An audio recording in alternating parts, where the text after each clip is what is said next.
wabarakatuh.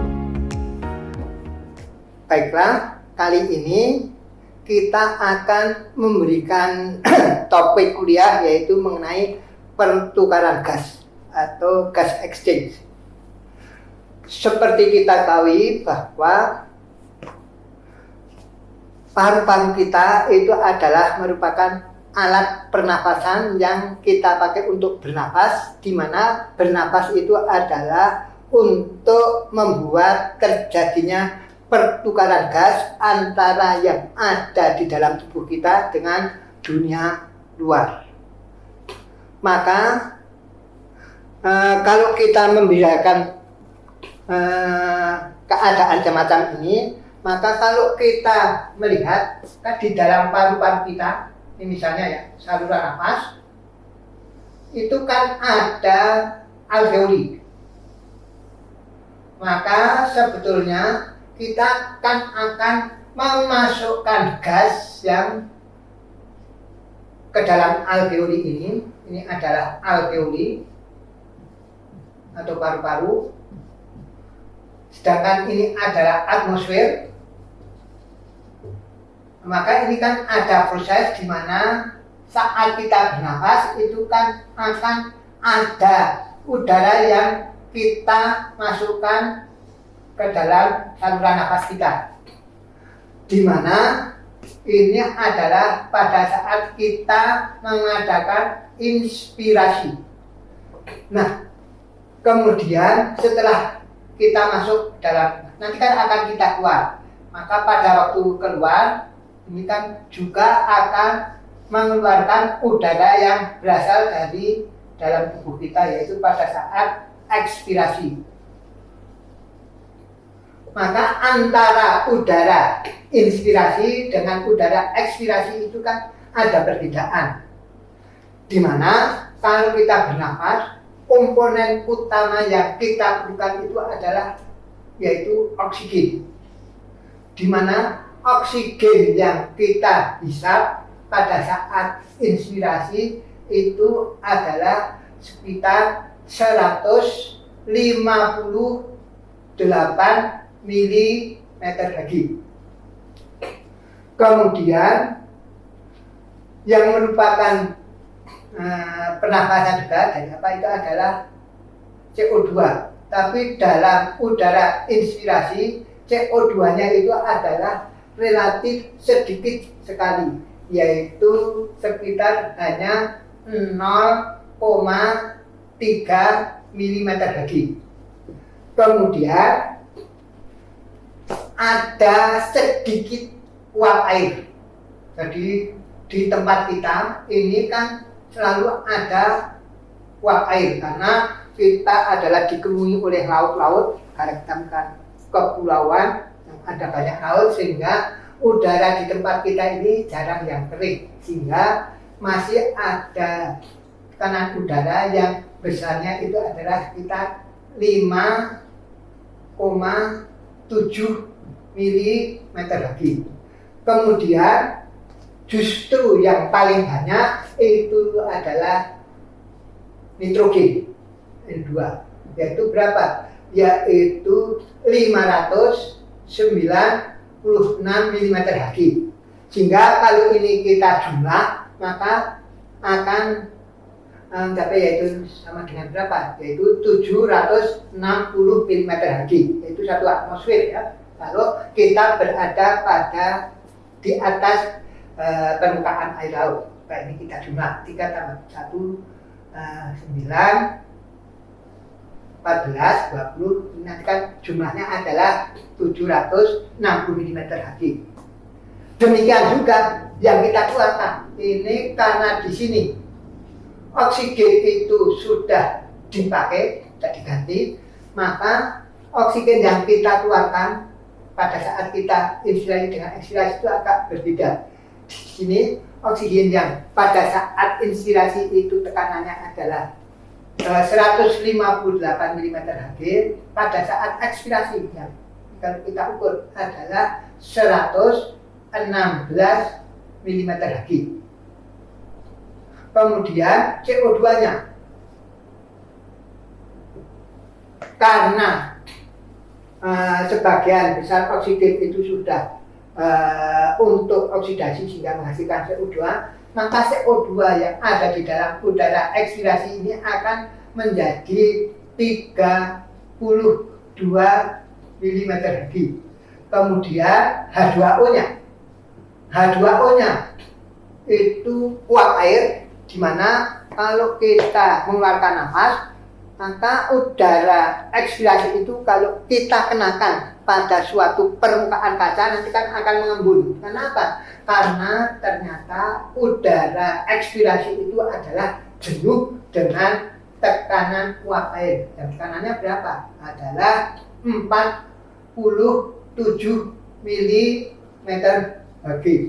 Kemudian N2-nya itu sebetulnya tidak dipakai dalam pernapasan, tapi udara yang ada pada udara ekspirasi itu juga sudah akan, karena ini akan mengalami pengenceran ya, yaitu hanya sekitar 500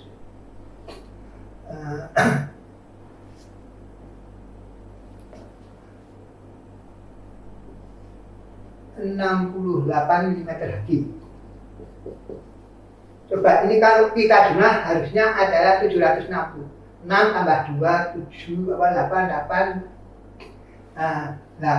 tambah 7, 15. Ini adalah 565 ya. Ini kalau kita jumlah mestinya juga akan 760 mm Hg. Jadi antara udara inspirasi dengan ekspirasi kan akan berbeda. Kemudian saat masuk ke dalam alveoli, maka oksigen yang ada di dalam udara alveoli ini akan dipertahankan relatif konstan, yaitu berapa? Yaitu pada tekanan sekitar 100 mm Hg.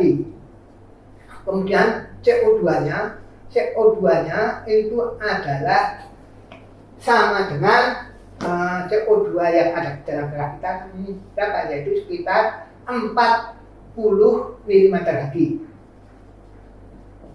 Kemudian H2O-nya adalah jenuh dengan uap air, yaitu 47 mm Hg.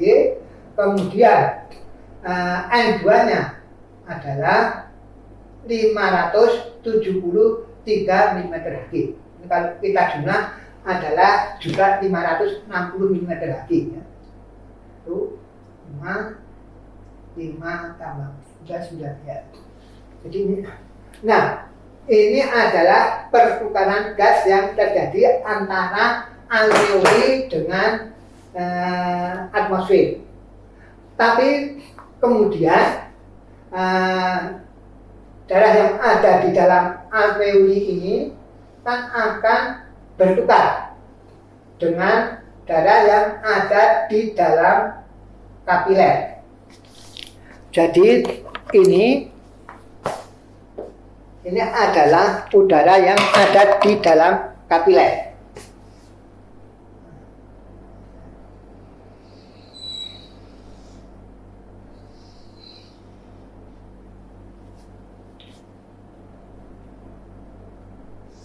Nah, di sini adalah darah yang mengalir ke arteri, darah arterial, sedangkan yang di sini adalah darah yang berasal dari tubuh. Maka kalau kita lihat di sini, ini adalah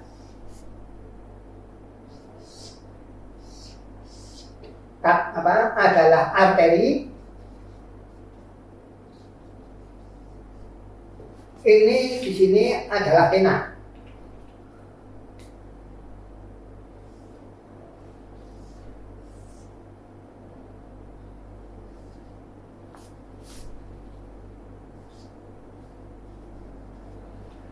Maka pada arteri ini darah nanti kan akan memberikan pada jaringan.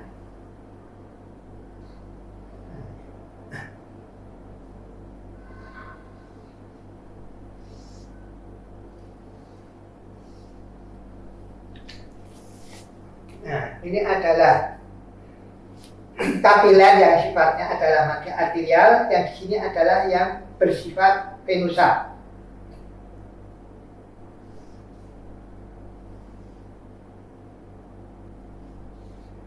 Nah, di sini ini adalah jaringannya. Maka darah kita itu kan akan menerima oksigen yang berasal dari alveoli. Ini karena alveoli itu adalah suatu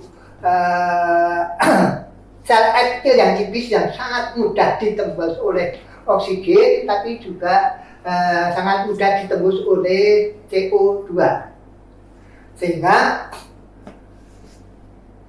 dengan adanya mengembang dan mengempisnya paru-paru kita, karena dinding dada kita itu bisa mengembang dan mengempis, maka pada saat dinding dada kita itu mengembang, maka akan menarik alveoli, sehingga alveoli kita itu akan bertambah volumenya.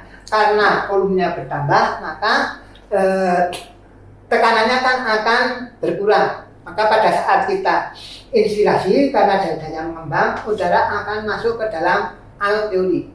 Tapi pada saat kita mengalami mengadakan ekspirasi, maka kita kan akan mengempiskan dada kita, atau dengan adanya berat dari tulang dada dan juga paru-paru kita, maka secara pasif itu akan mengempis sendiri, sehingga akan terjadi pengeluaran nafas. Maka di sini terjadi pertukaran gas, di mana menurut Kumbile Gay-Lussac, yaitu Kumbile, di mana P1 kali V1, yaitu tekanan pada saat sama dengan P2 kali V2. Jadi pada saat kita mengadakan ekspirasi, udara kan akan masuk ke dalam alveoli. Tapi pada saat kita mengadakan ekspirasi, karena dinding dada kita itu menyempit, tekanannya bertambah, udara akan keluar dari alveoli kita. Ini adalah karena adanya hukum Boyle. Tapi udara pernapasan kita itu perlu kita ketahui. Walaupun kita bernapas pada udara atmosfer, di mana atmosfer di atas permukaan air laut itu adalah 760 mm Hg.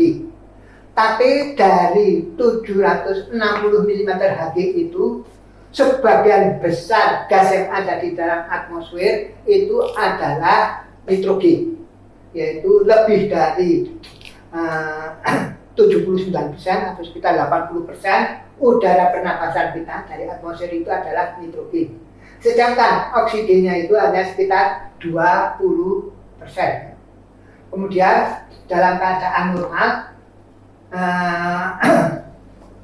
udara di ruangan kita itu adalah selalu basah, selalu ada uap air. Sehingga kalau kita meletakkan kerupuk di atas meja, maka kerupuk itu nanti akan melempem, ya.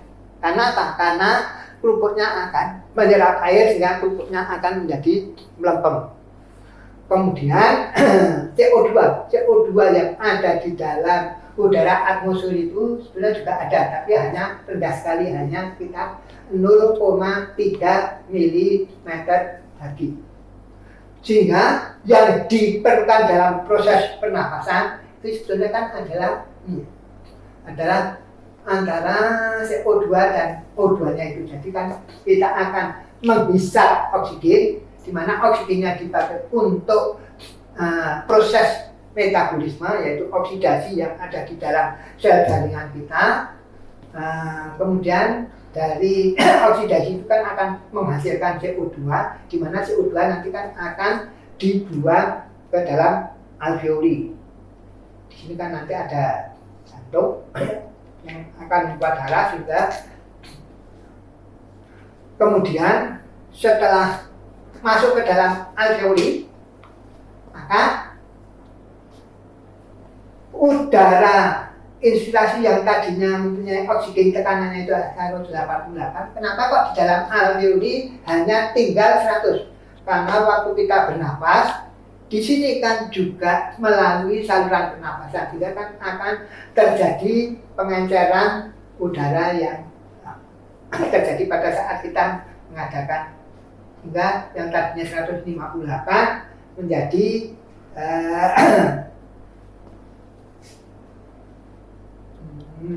100 mm lagi. Nah, kemudian di sini pada saat kita bernapas, di sini akan terjadi proses difusi, di mana difusi itu adalah udara dari fase gas menjadi masuk ke dalam cairan, di mana mesinnya akan bergerak berdifusi dari tekanannya yang relatif tinggi bergerak ke yang tekanannya rendah, sehingga di sini dari alveoli kan akan berpindah masuk ke dalam kapiler alveoli, kemudian oleh jantung kita akan dipompa masuk ke dalam arteri, di mana di dalam arteri oksigen yang ada di dalam alveoli yang tadinya itu adalah 100 mm Hg, maka di sini akan menjadi turun menjadi 95 mm Hg. Walaupun belum ada apa, ini kan harusnya cuma terjadi proses difusi biasa. Kenapa kok bisa menjadi turun? Di sini 100, kok di sini menjadi 95? Oleh karena seperti diketahui bahwa dari vaskularisasi yang ada di dalam jantung kita masuk ke dalam jantung kiri, masuk ke dalam atrium kiri atau serambi kiri, itu adalah bukan hanya yang berasal dari alveoli saja, karena darah yang berasal dari bronkus itu juga masuk ke dalam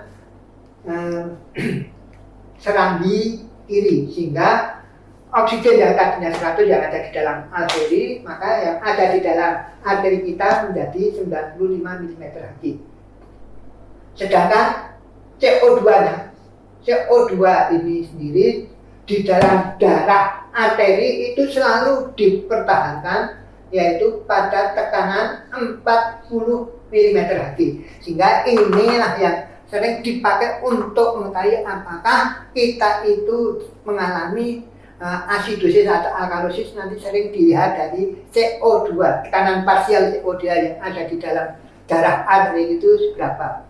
Kemudian H2O-nya, uap air, karena di dalam darah arteri itu adalah jenuh dengan tekanan uap air pada suhu 37 derajat Celcius, maka di sini adalah 47 mm Hg. Sedangkan nitrogennya itu berapa? Nitrogennya adalah 573 mm Hg. Jadi yang ada di dalam darah arteri kira-kira gasnya itu semacam ini. Nah, ini bisa dibawa seperti ini karena darah kita itu mengandung hemoglobin, di mana Hb-nya, Hb itu kan bisa mengikat oksigen menjadi Hb oksigen. Nah, Hb oksigen itu nanti kan akan dibawa oleh darah arteri. Nah, di sini nanti udara yang ada di dalam darah arteri ini kan akan mengisi, didifusikan masuk ke dalam jaringan. Di sini adalah sel jaringan, di mana pada jaringan ini maka oksigen yang ada di sini yang tadinya 95 mm Hg, maka oksigen yang ada di dalam jaringan karena sudah dipakai untuk proses respirasi, maka tinggal 40 mm Hg. Kemudian CO2-nya, karena di dalam jaringan itu dihasilkan CO2, maka CO2 yang ada di dalam jaringan itu yang kalau di sini adalah 40, maka yang ada di dalam jaringan, cairan jaringan itu adalah 45 mm Hg. H2O-nya adalah 47 mm Hg, sedangkan N2-nya itu adalah 573 mm Hg. Di sini kan ada proses difusi, yaitu yang menyebabkan udara yang ada di dalam darah ini kan akan masuk ke dalam sel-sel jaringan kita.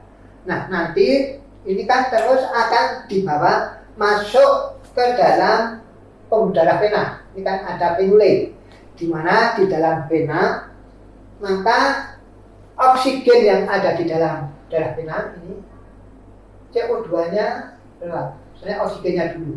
Oksigen yang ada di dalam darah vena itu adalah kalau di sini 40, maka yang ada di dalam vena itu sebenarnya adalah 40 mm3.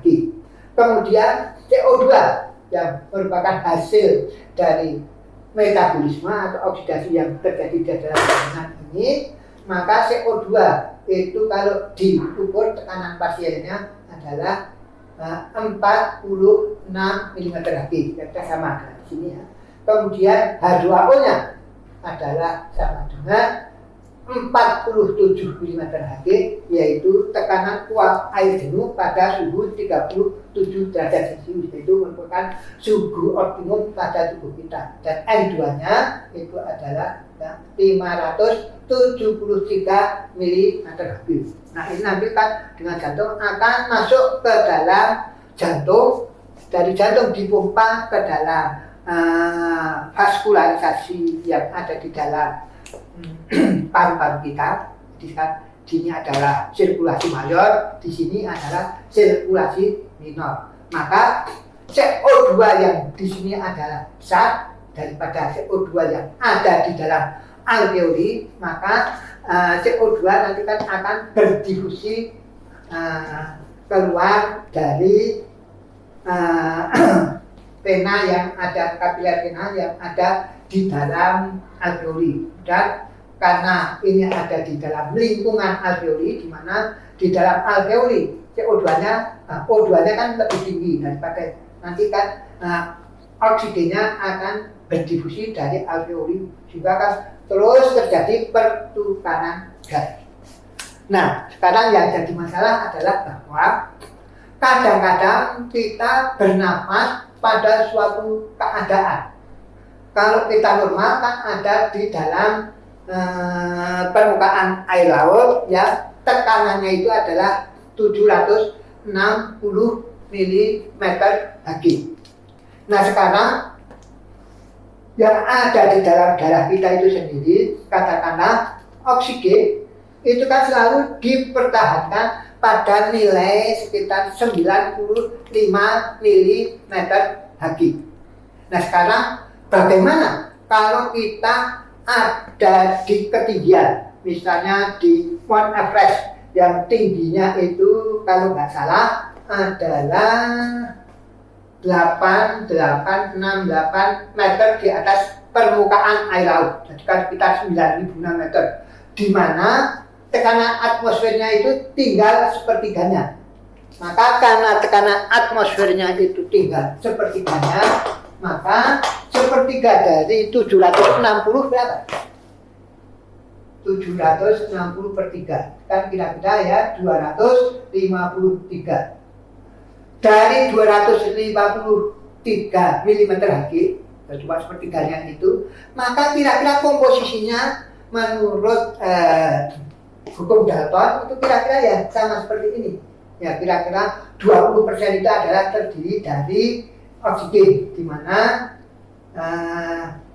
250 kalau 20%-nya seperlima kali 250 berapa? Yaitu 50 mm3 itu adalah oksigennya. Nah, itu sekarang pertanyaan saya adalah bahwa bagaimana kalau yang ada di dalam udara itu adalah cuma 50 mm3, padahal kita dalam keadaan normal yang ada di dalam darah air kita saja kan 95 mm3, sehingga yang harusnya dari alveoli ini akan mengadakan difusi masuk ke dalam kapiler alveoli, maka kan terjadi sebaliknya, malah akan terjadi pengeluaran oksigen yang sudah ada di dalam tubuh kita. Sehingga kalau kita berada pada suatu ketinggian seperti ini, maka akan ada suatu keadaan yang kita sebut dengan hipoksia. Hipoksia.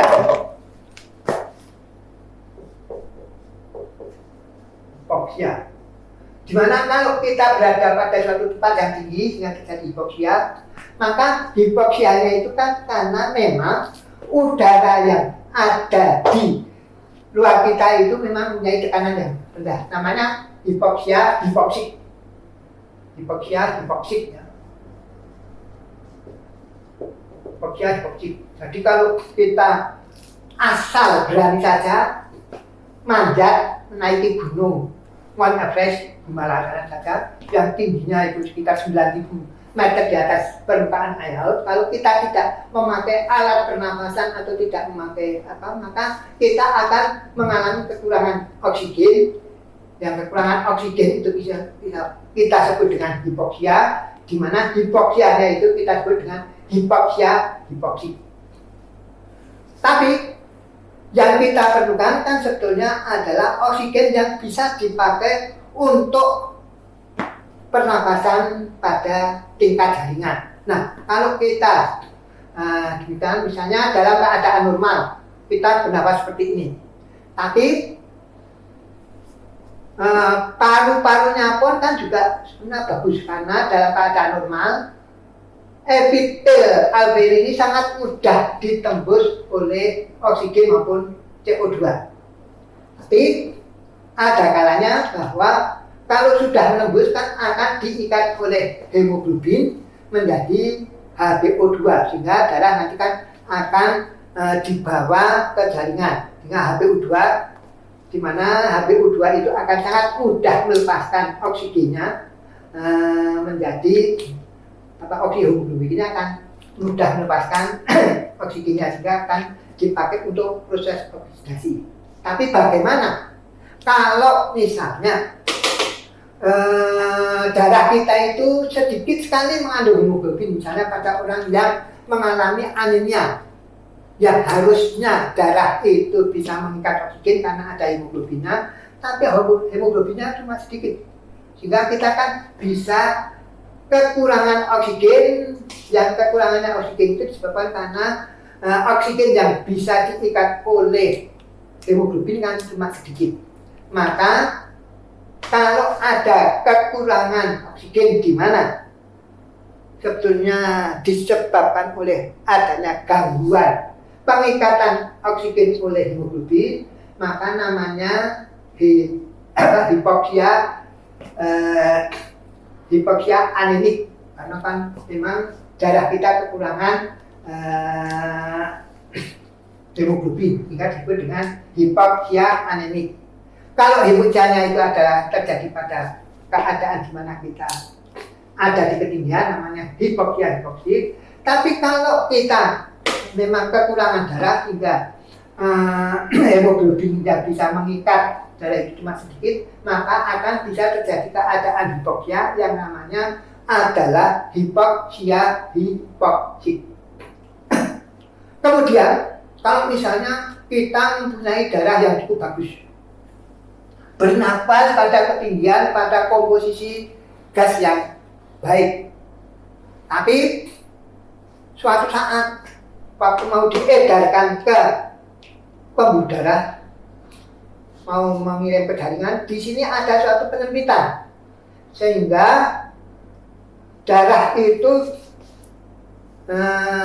mengalami gangguan alirannya, ya kan sedikit, sehingga kan akan suatu keadaan yang kita sebut dengan iskemik. Maka oksigen yang bisa dikirimkan ke jaringan kan menjadi berkurang karena adanya penyempitan pembuluh darah yang menuju ke arah jaringan. Maka hipoksia atau kekurangan oksigen yang terjadi pada jaringan yang disebabkan oleh karena penyempitan atau adanya gangguan aliran darah itu adalah kita sebut dengan hipoksia iskemik. Kemudian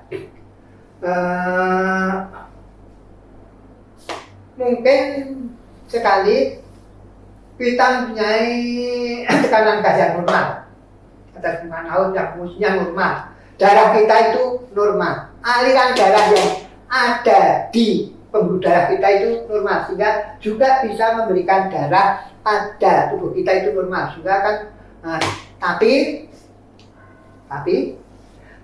pada jaringan ini di sini ini ada suatu blocking, ada suatu zat yang bisa menyebabkan oksigen itu tidak bisa berdifusi masuk ke dalam sel-sel jaringan, sehingga jaringan kita akan mengurangi kekurangan oksigen yang kita sebut dengan hipoksia. Nah, hipoksia di mana terjadi gangguan adanya difusi dari darah kapiler ke sel-sel jaringan, itu namanya adalah hipoksia histotoksik. Hipoksia kekurangan oksigen, histo dari jaringan, toksik yaitu keracunan jaringan, yang namanya adalah hipoksia histotoksik. Dan hal ini sering terjadi pada suatu orang atau suatu binatang yang diberi racun, misalnya racun tikus, di mana racun tikus itu adalah mengandung zat yang kita sebut dengan KCN, yaitu potasium cyanida, di mana potasium cyanida itu akan menyebabkan oksigen itu tidak bisa berdifusi dari darah kapiler masuk ke dalam sel-sel jaringan. Nah, kalau sel-sel jaringan itu tidak bisa bernafas, apalagi sel jantung atau otak itu tidak bisa bernafas, nanti kan akan mati. Sehingga misalnya kita memberikan tikus, racun tikus, nah kalau tikus itu makan potasium cyanida itu nanti kan akhirnya tikusnya akan mati. Nah, ini pun kan juga sering terjadi adanya suatu pemberian racun pada seseorang hingga dalam makanannya diberi racun yaitu potasium cyanida, maka orangnya nanti kan juga akan mengalami kematian. Nah, ini adalah mengenai terjadinya pertukaran gas yang ada di dalam tubuh kita.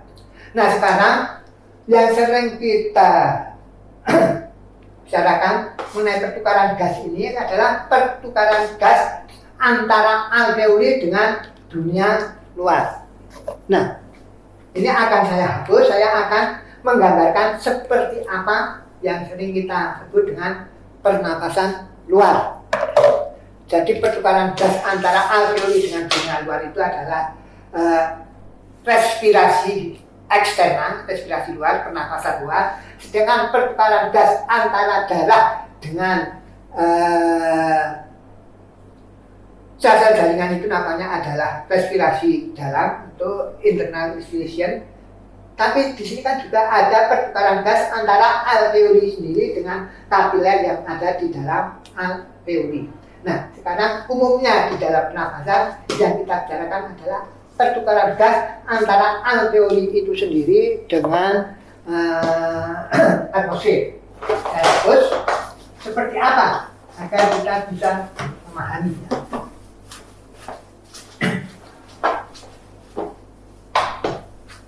Misalnya demikian. Ini adalah suatu alveoli. Ditambah lagi ya. Ini alveoli.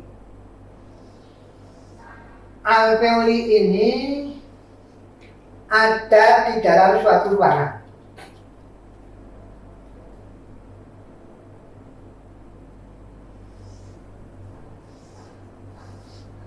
Nah, seperti ini. Ini ada semacam suatu piston di pompa. Nah, ini kan bisa berubah, bisa mengembang, bisa mengempis. Maka kalau ini kita tarik, maka ruangan yang ada di sini kan akan bertambah, yaitu pada saat inspirasi. Tapi kalau ini digerakkan kan akan menyempitkan ruangan ini, maka kan akan terjadi proses ekspirasi. Sehingga pada saat inspirasi karena adanya hukum Boyle, maka pada saat kita mengembangkan dada, ini kan ruangannya akan besar. Tapi ini kan akan menyebabkan paru-parunya itu mengembang. Sehingga karena paru-parunya mengembang, maka volumenya kan akan bertambah besar. Padahal P kalikan P adalah konstan ya. Maka ini nanti kan akan menyebabkan udara masuk ke dalam alveoli. Nah, sekarang seberapa banyaknya udara yang bisa masuk ke dalam alveoli itu? Misalnya, alveoli ini bisa mengembang dan mengempis dengan mudah karena walaupun alveoli itu sebetulnya ada suatu ada dinding yang saling berdekatan, ini kan bisa menyebabkan berkembang kempis ini karena adanya suatu zat yang bisa menurunkan tegangan permukaan sehingga alveoli itu akan mudah mengembang dan mengempis karena adanya apa? Karena adanya suatu zat yang kita sebut penurun tegangan permukaan yang kita sebut dengan surfaktan. Maka kalau misalnya seorang bayi yang dilahirkan di mana surfaktan yang ada di dalam alveoli itu adalah kurang, maka kan akan mengalami kesulitan bernapas yang kita sebut dengan aspeksi. Sehingga agar bisa bernapas kan sering harus diberi dengan nafas buatan yang harus memasukkan udara ke dalam alveoli kita. Tapi kalau orangnya itu normal, bayinya itu normal, maka pada saat bayi itu dilahirkan, bayi menyentuh udara luar dengan adanya kulit yang itu udara luar itu kan akan terjadi refleks untuk mengembangkan dada. Maka dengan mengembangnya dada, kalau di dalam alveoli itu banyak mengandung surfaktan, maka paru-parunya pun kan juga akan mengembang. Nah, nanti kan terus kalau udara itu bisa masuk ke dalam alveoli, nanti kan terus akan diikuti dengan pengeluaran udara yang sudah masuk ke dalam alveoli, maka sering akan diikuti dengan adanya tangis bayi. Maka seorang ibu yang melahirkan, dokternya yang melahirkan, bidan yang melahirkan, atau anggota keluarga yang menunggu kelahiran seorang bayi itu kan sering menunggu adanya tangis bayi, di mana kalau bayi itu menangis kan berarti bahwa bayi itu sudah bisa mulai bernapas. Kemudian yang perlu kita ketahui di sini, seberapa dalam keadaan normal paru-paru kita, alveoli kita itu bisa memasukkan udara pernapasan. Jadi kalau kita menarik nafas kuat-kuatnya, kan akan bisa masukkan udara pernapasan, yaitu yang kita sebut dengan apa yang disebut dengan kapasitas vital. Kapasitas vital atau kalau dalam bahasa adalah visi, vital capacity, yaitu seberapa. Jadi kalau kita bernapas kan akan memasukkan udara pernapasan sebesar vital capacity. Kemudian vital capacity yang kita masukkan ke dalam paru-paru kita itu kan bisa diukur dari keadaan kita menarik nafas sekuat-kuatnya, sebesar-besarnya, kemudian kita keluarkan sekuat-kuatnya sampai udara itu habis. Jadi setelah kita menarik nafas sekuat-kuatnya, maka udara pernapasan yang masuk ke dalam alveoli itu kita keluarkan sekuat-kuatnya sampai habis, itu akan terukur suatu volume yang kita kapasitas vital. Ini kapasitas vital atau vital capacity. Nah, itu ya volume yang dapat kita ukur pada saat kita melakukan ekspirasi kekuat-kuatnya dari waktu kita melakukan inspirasi sekuat-kuatnya, sehingga akan terukur itu. Nah, sekarang seberapa dalam keadaan normal? Dalam keadaan normal kita bisa mengukur adanya kapasitas ini. Jadi misalnya kita mempunyai suatu tabung, kita gambar kecil saja. Tabung ini kita rendam dalam suatu air.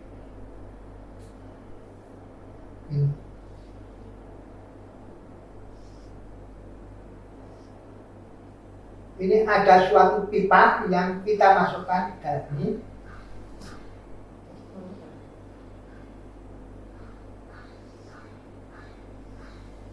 Nah, ini kita buat semacam pipa. Pipa ini nanti kita dipakai untuk menghembuskan nafas, juga untuk menarik nafas. Jadi ini adalah berisi air. Jadi kalau kita menghembuskan nafas,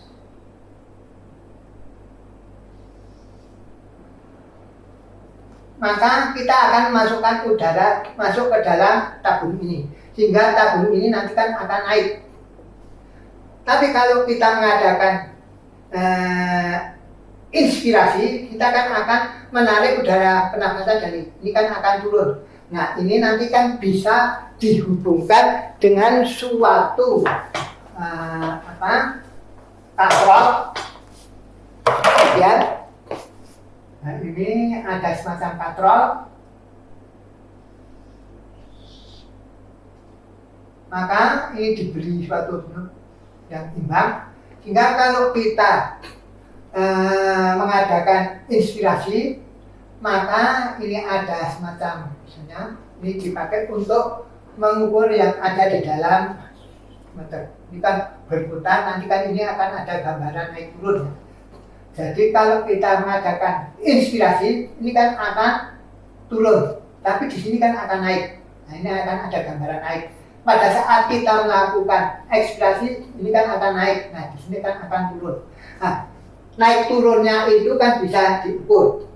Misalnya dengan spirometer yang ada pada bagian kami, misalnya 1 milimeter, naik turunnya itu adalah setara dengan 30 mililiter. Jadi naiknya ini, naik turunnya ini dicatat setiap 1 milimeter itu adalah 30 mililiter.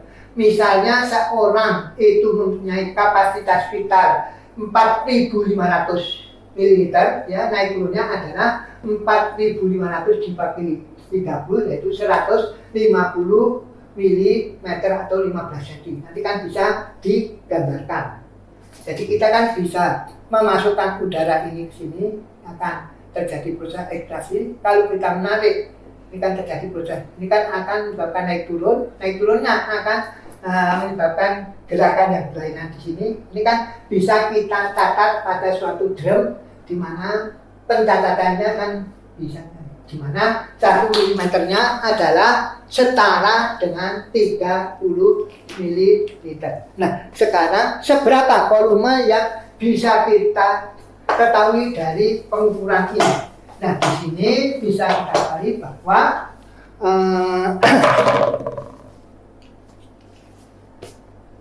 jadi dari ini ya, ini misalnya kalau kita bernafas itu adalah sedemikian.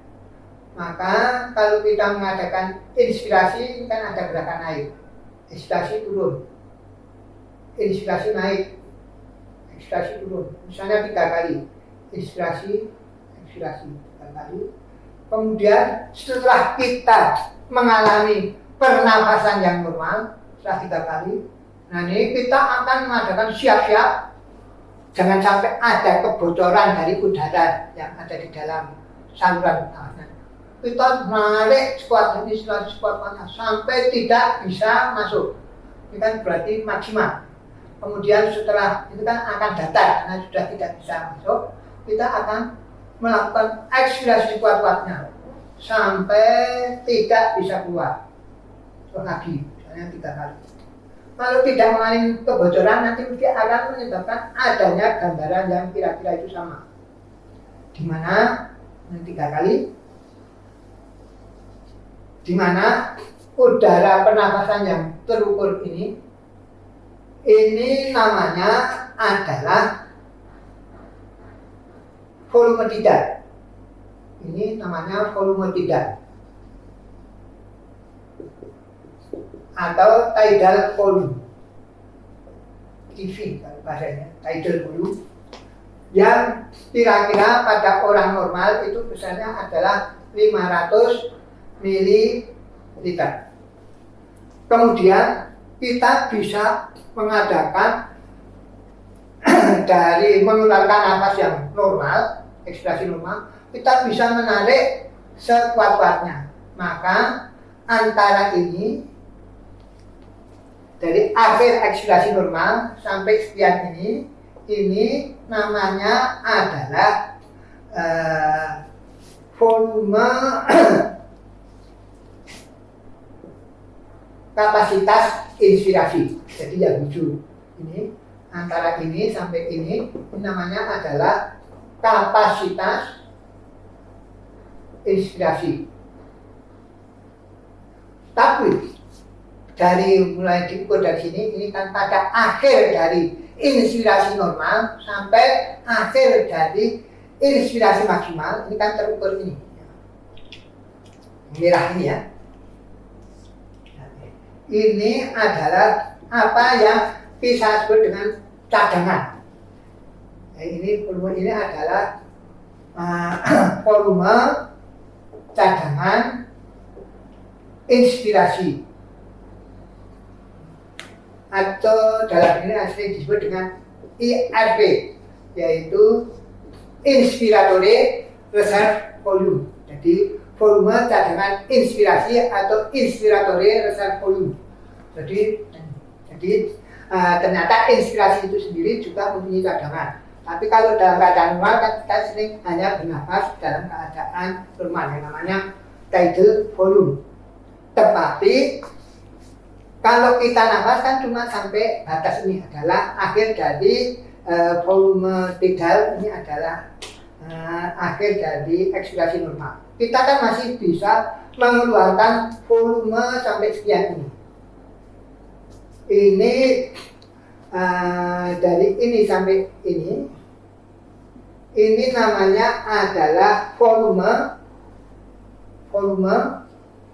cadangan ekspirasi, atau kalau ini adalah yang bahasa Inggrisnya adalah ERV, yaitu expiratory reserve volume.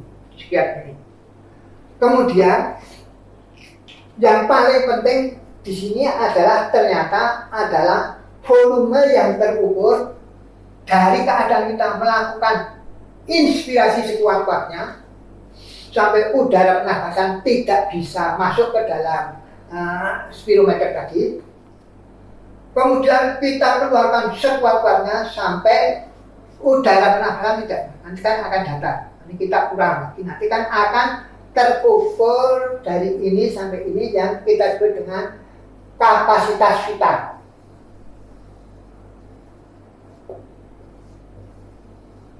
Kapasitas vital atau vital capacity. Nah, ini yang terpenting,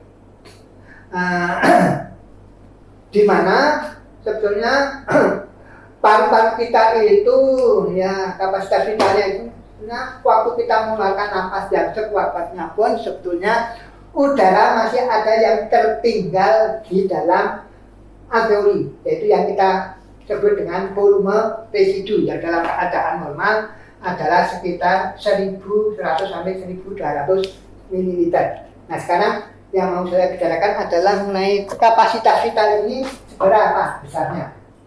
Jadi udara pernapasan yang bisa kita keluarkan dari kita melakukan inspirasi sekuat-kuatnya sampai ke ekspirasi sekuat-kuatnya itu seberapa. Nah, itu namanya adalah kapasitas vital. Nah, kapasitas vital itu oleh seorang yang bernama Berdwin itu sudah bisa diprediksi berapa?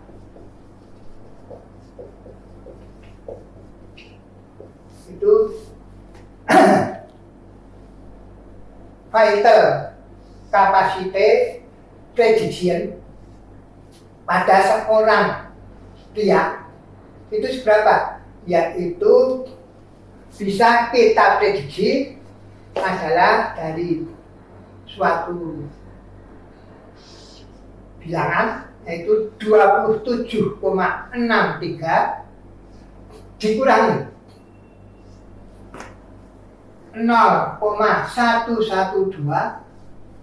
dikalikan dengan umur age tutup kurung dikalikan dengan tinggi badan height body dalam sentimeter, maka akan ketemu ini adalah dalam mililiter, akan ketemu vital capacity prediction dalam mililiter. Tapi pada seorang wanita ini agak berbeda.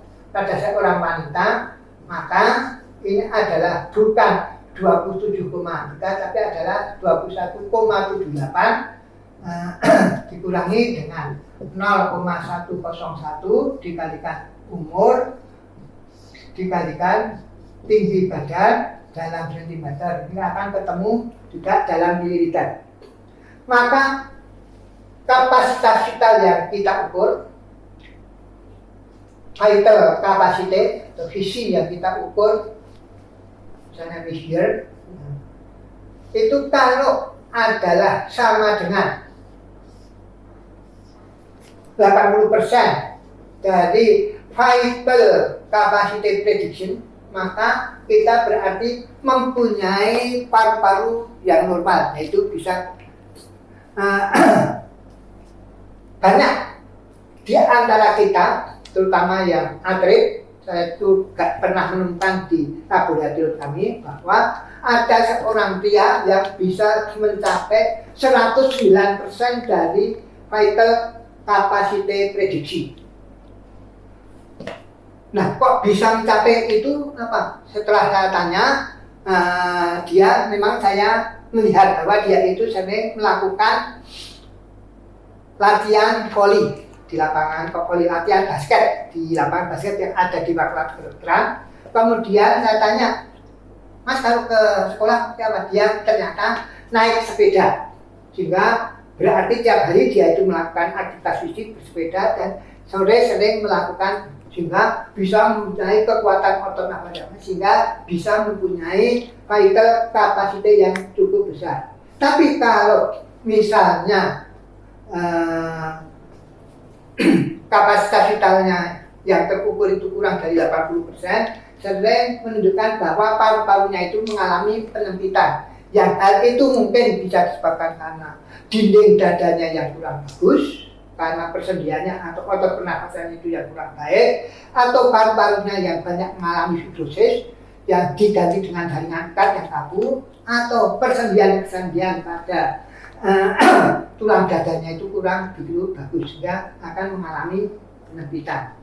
Tetapi ada kalanya walaupun vital kapasitinya itu normal, mungkin kapasitas vitalnya yang dikeluarkan itu adalah tambah karena adanya suatu penyempitan yang kita sebut dengan obstruksi.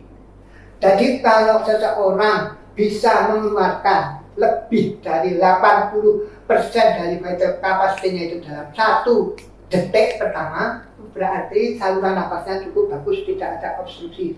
Tapi kalau ya bisa lebih dari 40% berarti sangat bagus.